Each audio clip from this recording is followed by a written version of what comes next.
Shalom. First and foremost, I'd like to give all praise and glory and honor to Yahweh Ba'Hashem, Yahweh Shai Ba'Hashem, Makar Double honors to the elders, apostles of Great Millstone, preaching His word truthfully and sincerely. Shalom to the Akim, scattered through the four corners of the globe, preaching His word truthfully and sincerely. And shalom to the Akim, that be like unto the speckled bird, preaching His word truthfully, faithfully, strongly, and sincerely. And I say, shalom to you Akim out there. And this is another quick sit-down lesson in the news that I'm about to bring out, a news article on this Monday noon, on this Monday, let me see, right, December 20th, 2021.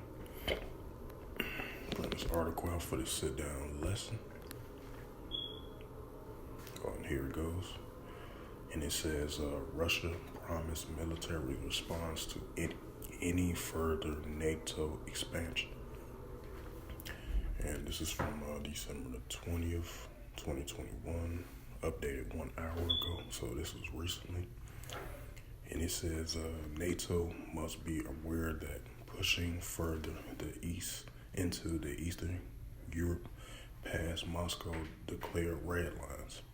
We will make a military response inevitable, a top Russia diplomat has warned amid tensions with the U.S.-led bloc, which is, I believe, the allies of NATO, the EU, European Union. And it says, speaking to Russian 24 TV on Monday, Konstantin Gavralov, if I pronounce the name right, it says the head of the Russian delegation to the negotiations on the military security and arms control in Vienna, Austria, said Washington was obligated to engage in a dialogue with Moscow on security guarantees for the sake of peace on the continent, whether officials wanted it or not. The conversation must be serious, and everyone in NATO is well aware, despite all the power and strength, that it is necessary to take concentrate political actions. Otherwise, the alternative is military response from Russia, he explained. And continuing on with the article, it says, Varlovska's comment came shortly after Moscow issued two documents, one for NATO and the other for U.S. officials. It says requesting a wide range of assurance. It says were aimed at enhancing the security of all parties.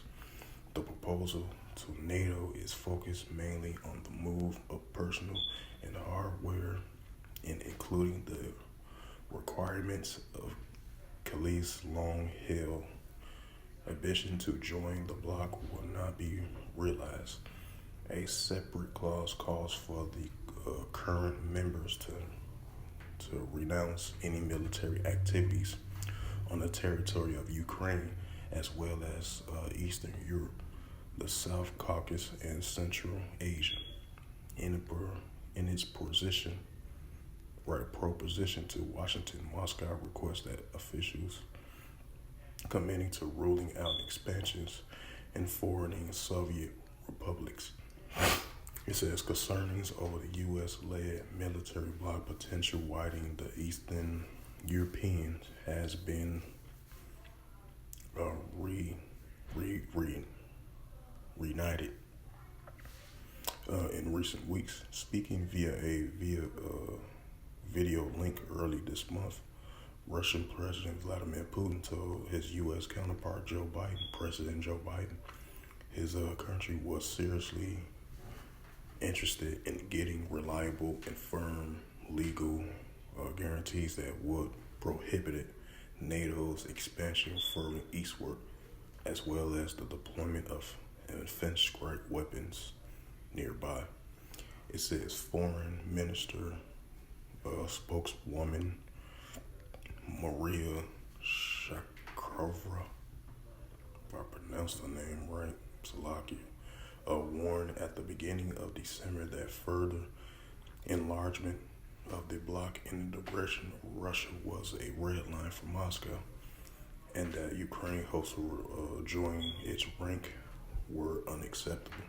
The U.S. was pulling the Khalif into the orbit of NATO and turning it into a bridgehead of confrontation with Russia, she said, in a move could destabilize Europe. So, after reading this article right here, I believe it's two things. One, Russia promised military response because they don't, I think they don't want Ukraine to join NATO and the allies with United States and NATO, which is the European Union.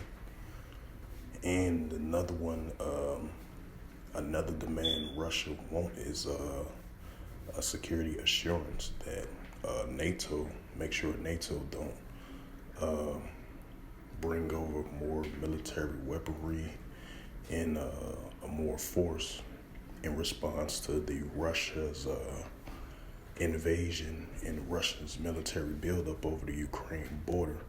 So, these two nations are definitely going at it with each other, and it's starting to heat up a little bit. And that's when that nation against nations comes up and kingdom against kingdoms.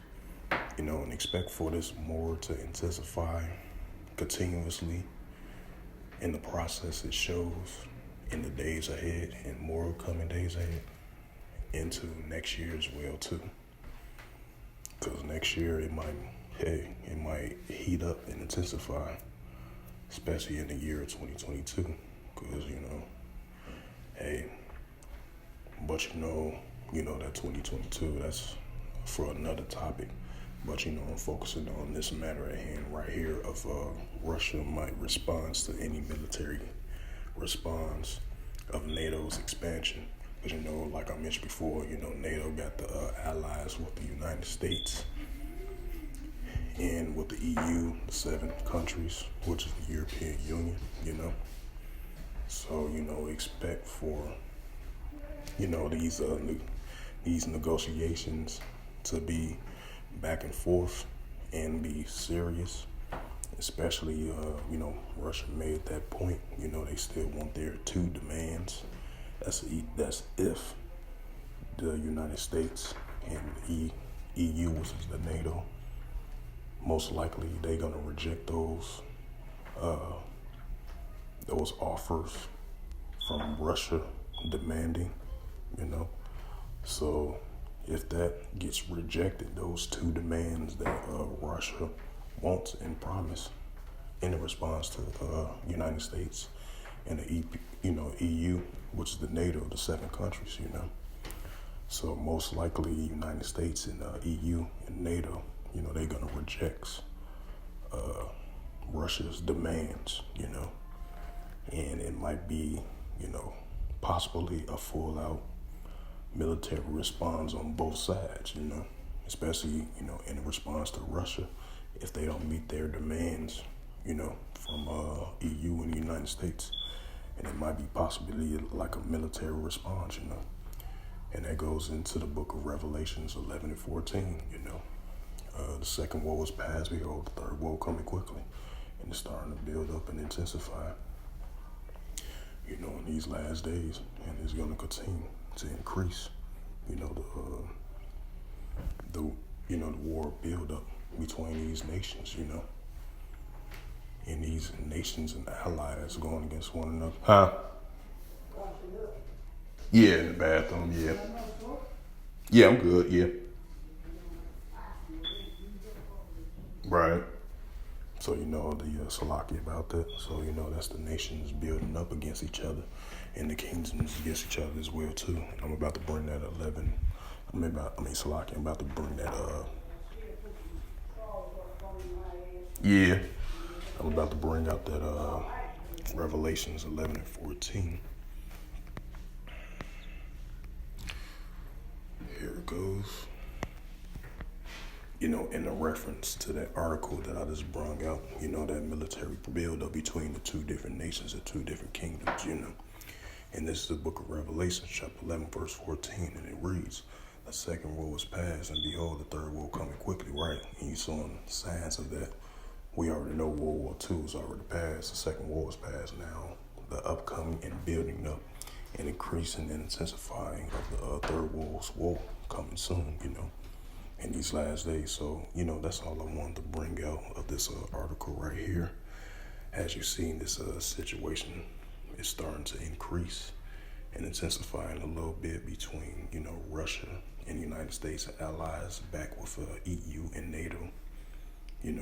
Russia wants their demands met from the United States and the EU, NATO, which most likely they might reject it as these discussions of these negotiations continue to go on, which is an ongoing process, I believe.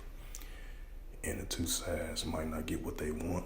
So Russia, if possible, might have no choice but to have military response against NATO, and the EU and the United States, So that's that tensions between these,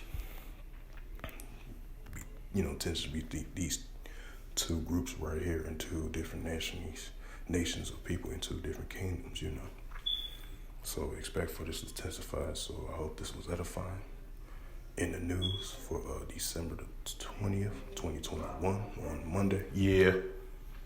And I'd like to give all praise and glory and honor to Yahweh Ba'Shem, Yahweh Shai, Ba'Shem, Makakadash. Yeah. Yeah. Okay. Double honors to the elders, apostles, great millstone, preaching this word truthfully and sincerely. And shalom to the Akim scattered through the four corners of the globe, preaching this word truthfully and sincerely. And shalom to the Akim that be like unto the speckled bird, preaching his word truthfully, faithfully, strongly, and sincerely. And until next time, I will say shalom.